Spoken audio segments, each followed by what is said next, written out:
Yo, sanbonani. I'm feeling a little bit under the weather. And then, we know it's the moon energies are also affecting us. And there's a lot of paging that is happening. And then, why I'm saying we must not take education policies. And then what is the alternative that one you can do instead of taking educational policies?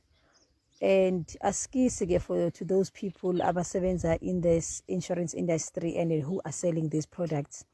But while we are also doing things and to make money, we must also be wary ukuthi ezinye izinto fanele kube izinto that benefits our people and empowers them and puts them in a better position that they would have been, or they're in a better position than they are in, instead of just pushing paper and pushing money.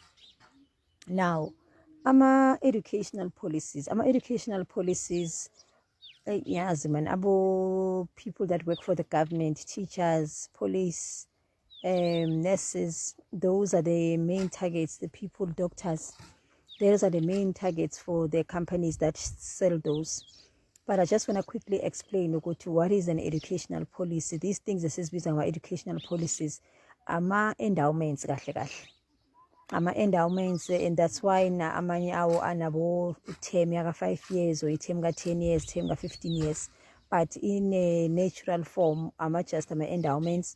And what does it mean? What is an endowment? Endowment is like you putting your money, you're giving somebody your money, and you lock it for a certain period, and you say with it during this period I'm not going to use this money, when you can have it.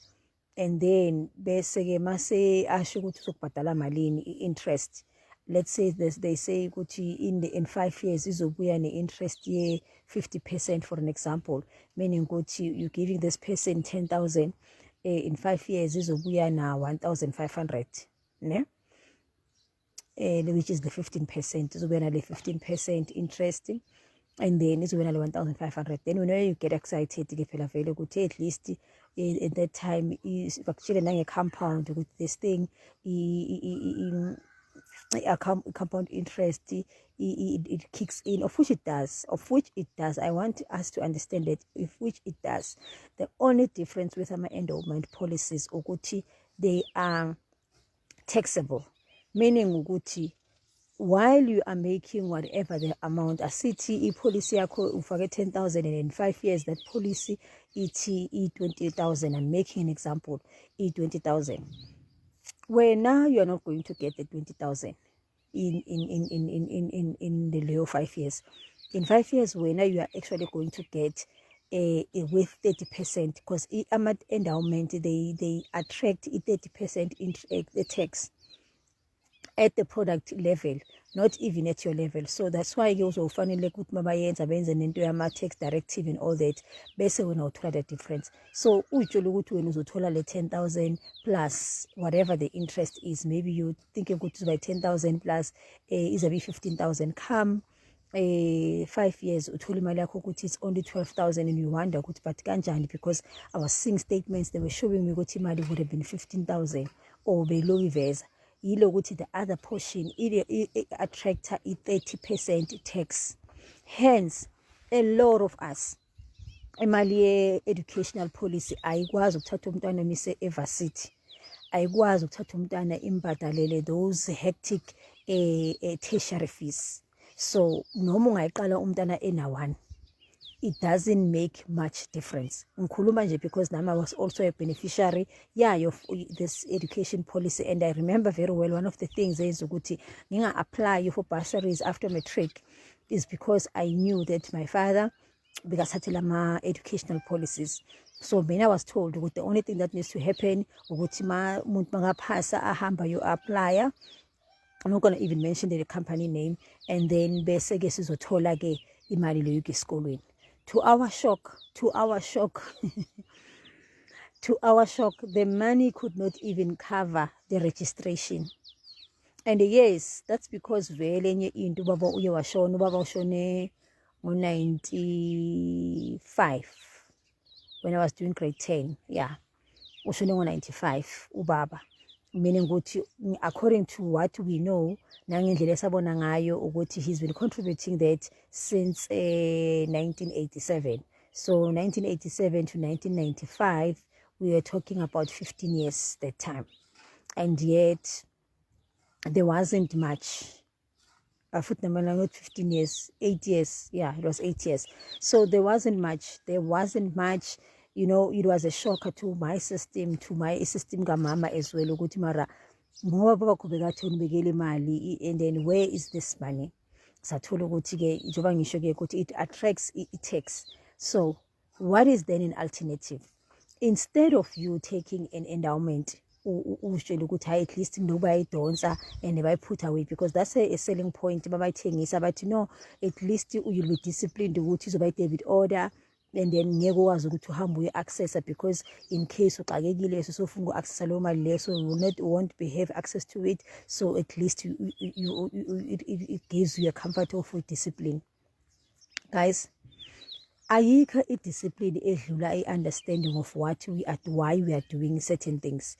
If we understand why we are doing certain things, ayikho i-discipline edlula leyo, because once you do something with understanding and clarity, then you will force yourself to be disciplined to do the things of uzenza. But if there's any issues, underlying issues, then you will not do what you are supposed to do. Then you need to go and fix that, because akusiza ukuthi sijabulise ukuthi no, at least bazongibekela imali, whereas leyo nto bayibekayo ayikho. Instead of you finding an alternative. I-alternative ekhona yini? It is what is called tax-free investments. A lot of financial companies are issuing tax-free investments. What does it mean? A tax-free investment issue exactly that. That particular investment, it is tax-free as long as it is below a certain threshold. The last time I checked, the threshold was about 300,000, which is non-taxable. So meaning you can have a tax-free investment in this product house, and then ube nenye laphayana. That's what you can do instead. Thathele abantwana those policies. And what is good ngama tax-free investment ukuthi you can choose funds that are within the product itself.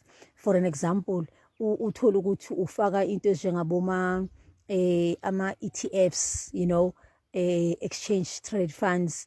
You ufaka into ETNs, ufaka into shares under the very same portfolio. So uzithola ukuthi like manje sonke sithanda kabo Facebook, Netflix and all these things, you can buy an ETF enalozo zinto lezo, and ukwazi nokuthi invest kuma other products are offshore within the very same. So whatever that you are going to get out of that tax-free investment, it is tax-free. There is no tax that you are going to pay. So my bonus alapana ukuthi uzothola 100,000, uzothola 100,000 because there's no tax that you are going to pay on that product itself.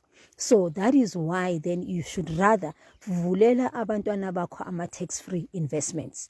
And if you are one of those people who you have already taken an endowment policy, which is the education and policy, go and you withdraw and cancel leyo nto leyo. Bazokutshela ngama cancellation fees. Ask them ukuthi how much is that, because sinalento leyo ukuthi umuntu abathi cancellation fee, but no, cancellation fee yakhona it's 1,500 for an example. If you cancel, then whenever you panic, 1,500 it's a lot of money, but you forget ukuthi le 1,500 you can make it within a year or two on that other product, which is that tax-free investment, and then bese ugain even more.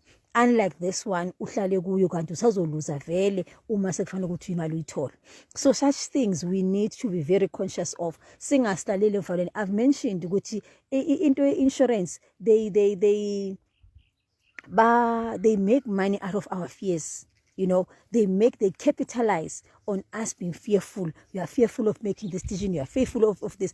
So they capitalize on that. Hence, I said, those that know, then they will make money out of it. Hence, then you need to go and make sure you go and cancel that endowment policy. Cancellation fee, and then go and take a tax-free investment. most of the tax-free investment, then that tax-free investment and what is nice, there's this company, that one I don't mind we promoter, because yomuntu wakithi Thuthuka SA, they do what is called a risk profile. In that risk profile, they ask you questions ukuthi do you will you need the money, and then how much debts you have, and then how long is the policy going to be, so that they check ukuthi what if they give you a tax-free investment, what funds do they choose for you. Because if ukuthi it's a longer term thing, let's say usena 10 years, 7 to 10 years, bayakwazi ukufakela ama portfolios are aggressive, meaning ukuthi lawa ayenza more income or more risk, because then at least you've got time in the bucket to recover whatever it is. So that is what needs to happen. So that's what that's a best alternative actually, as in now, that you can do for yourself and for your kids. Because you can even put these on the kids' names, but debit order from Gwena. Then we ask those tax-free investment, it's money that you are putting away on a monthly basis, the money that is going to go and your then that's an alternative versus the education policy.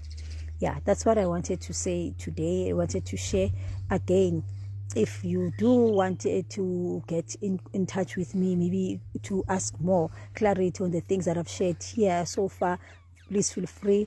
And what I'm also going to be doing, I'm going to upload these things on my YouTube channel, so that they don't get lost, and then I can always track it.